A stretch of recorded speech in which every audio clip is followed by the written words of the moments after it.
Safety warrior organisation में आपका स्वागत है।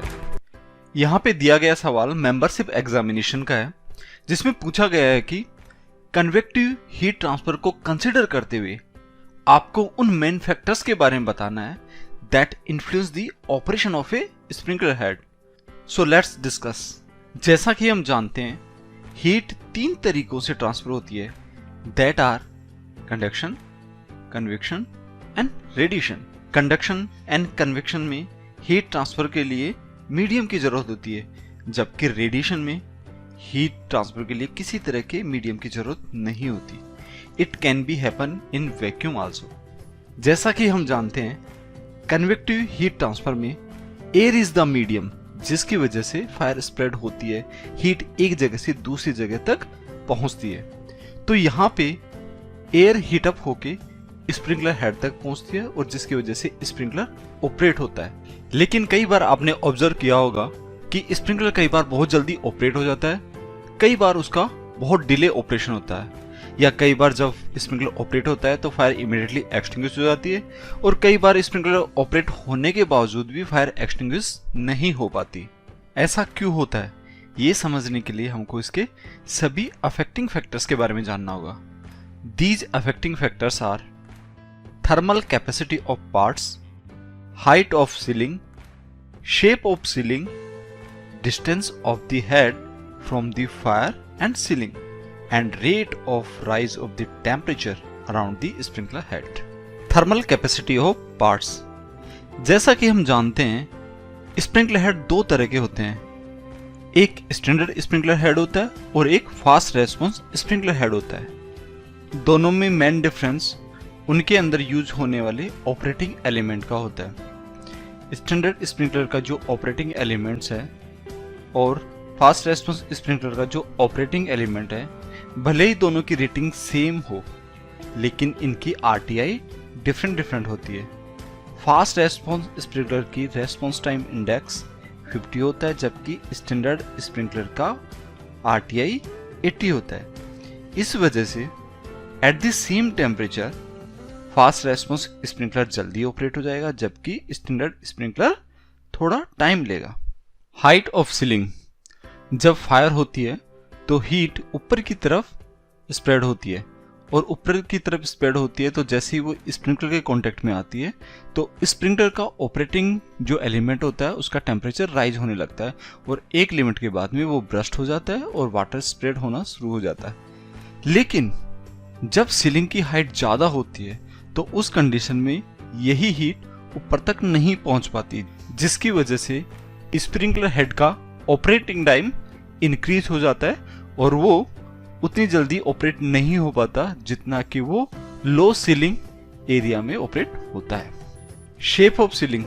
जैसा कि यहाँ पे दिया गया है, डिफरेंट तरह की सीलिंग प्रोफाइल होती है, उसकी वजह से हीट स्प्रिंकलर हेड तक पहुंच नहीं पाती, या स्प्रिंकलर हेड तक पहुंच जाती है और स्प्रिंकलर ऑपरेट भी हो जाता है तो स्प्रिंकलर का स्प्रे उस अकॉर्डिंग नहीं हो पाता कि जिससे कि वो फायर को इजी तरीके से एक्सटिंग्विश कर सके। तो ये भी एक अफेक्टिंग फैक्टर है। Distance of the head from the fire and ceiling. If sprinkler will be in the vicinity of the fire तो definitely it will operate fastly.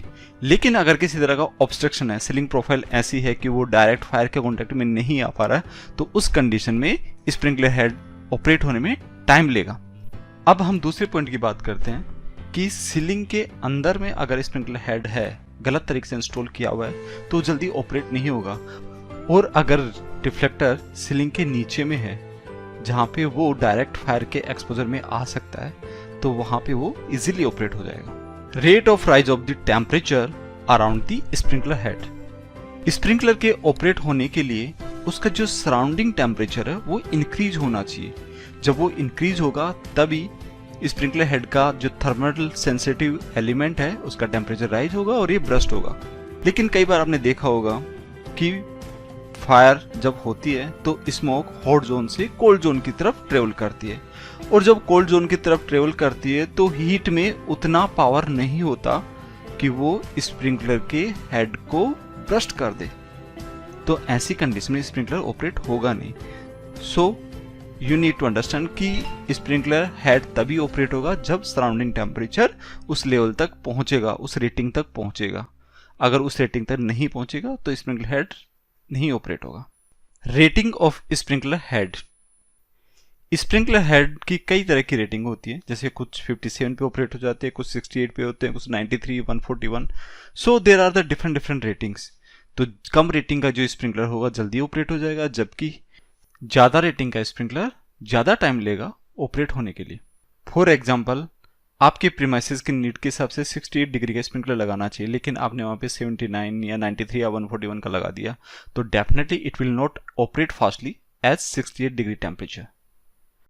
दोस्तों, अगर आप किसी भी fire professional course, book, code को सीखना चाहते हैं या फिर गवर्नमेंट फायर प्रोफेशनल एग्जाम की प्रिपरेशंस आप कर रहे हैं, तो आप मेरी वेबसाइट firesafetylearning.com के कॉन्टेक्ट पेज पर जाकर अपनी रिक्वायरमेंट दे सकते हैं। Safety warriors provide a learning platform for all national and international courses, codes and government exam such as international qualification that are offered by NIGOS, NFPA and IFE UK. National most demanding courses like BTech Fire Safety, Industrial Safety PG Diploma, Fire Safety Diploma, Fireman Course, Sub-Officer Course, STO and DO Course. Corporate trainings on various topics such as electrical safety, confined space, behavior-based safety, construction safety, it's. इन सब के अलावा we trains you to crack fire professional government exam such as fireman, fire officer, STO and additional director. इनमें से जो भी आपकी specific requirement है, please opt it and start your professional studies. Thanks for watching.